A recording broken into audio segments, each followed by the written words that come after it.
Hi, I'm Randall Heyman, a mathematics academic, and this is my Corona Help playlist.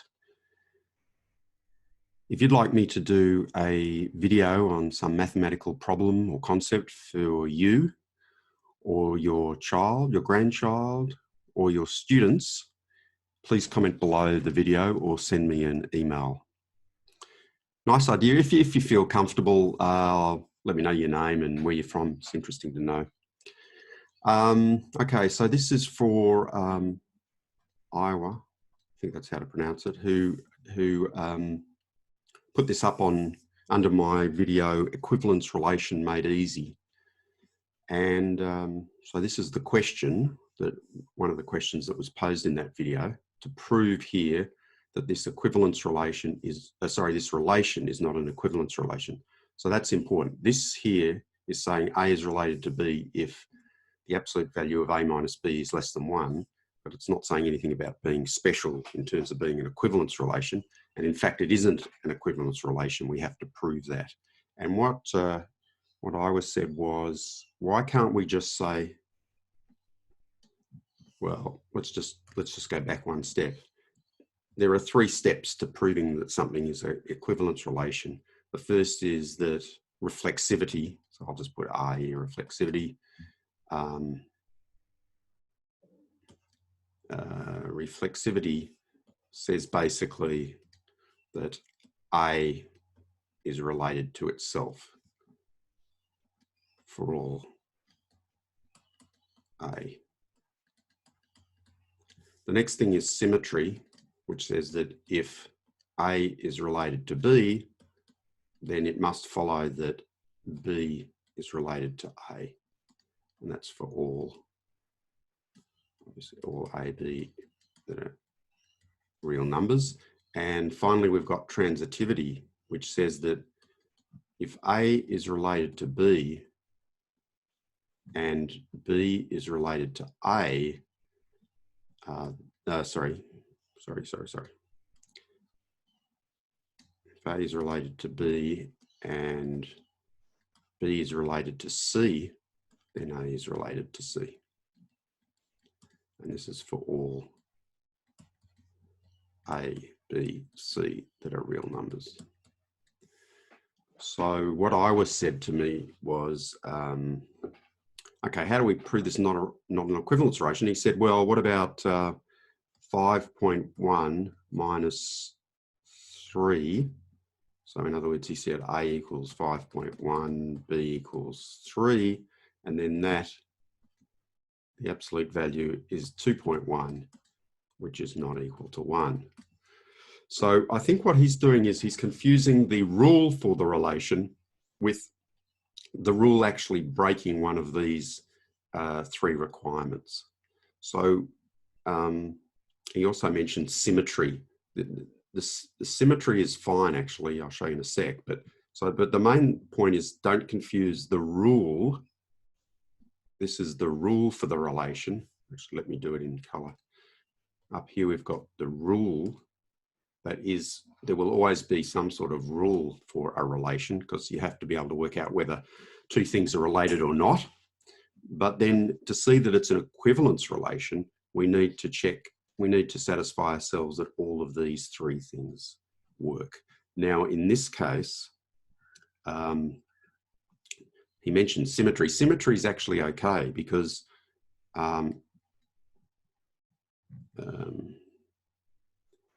if A minus B is less than 1, then what we've actually got is that 1 is greater than A minus B, which is equal to B minus A. So B minus A is less than 1. So we've shown that if the absolute value of A minus B is less than 1, then the absolute value of B minus A is less than 1. So it doesn't actually fail the symmetry thing requirement. The one that it does fail is the transitivity. So if we look at transitivity, so if we let A equal, say, 1, B equal 1.9, C equal 3.8, 2.8.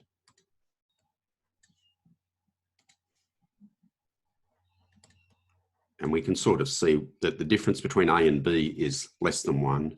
The difference between B and C, the distance between B and C is less than 1, but the distance between A and C is not less than 1.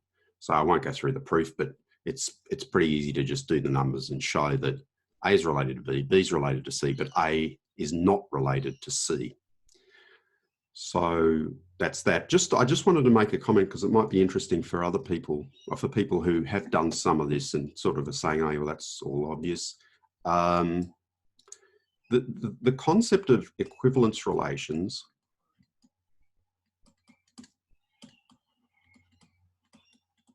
means that if a relation is an equivalence relation, well, then we can actually create equivalence classes.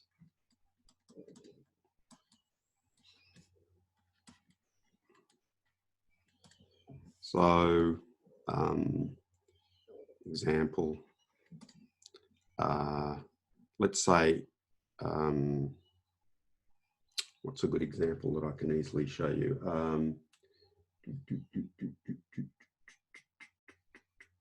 What about A is related to B if the floor of A equals the floor of B? And just remember, the floor just means like the floor of 3.4 is 3. We just go down to the lowest. We go down to the highest integer that is below the number. So if we just had 3, well, it would be 3. And I think this one then will work in terms of an equivalence relation, because what it means is that the idea is that we can actually divide all the reals then into exactly one place in this set, which is -3, -2, -1, 0, 1, 2. And here I've just used this bar above the numbers, which you can see here, just to notate a equivalence class. So this basically shuffles all the numbers into exactly one equivalence class. So that to me is set up to be much more likely to be an equivalence relation than what we saw before. Because if I go up the top here, if I go back to where I was, up the top, this A minus B is less than 1. Let me just, here. I mean, it's not obvious to me how you could separate that into equivalence classes. There's no natural equivalence class to put it in. So to me, this is much more likely to not be an equivalence relation. The one below that I did is more likely to be an equivalence relation. But obviously, in a question, in a test or an exam, or like me, if you're doing a research paper, you generally will want to go through these 3 steps methodically to either prove or disprove that something's an equivalence relation. Okay, that's all I wanted to say for Iowa. Any more questions on that, feel free to comment below, or anything else in mathematics, and I'll try and help.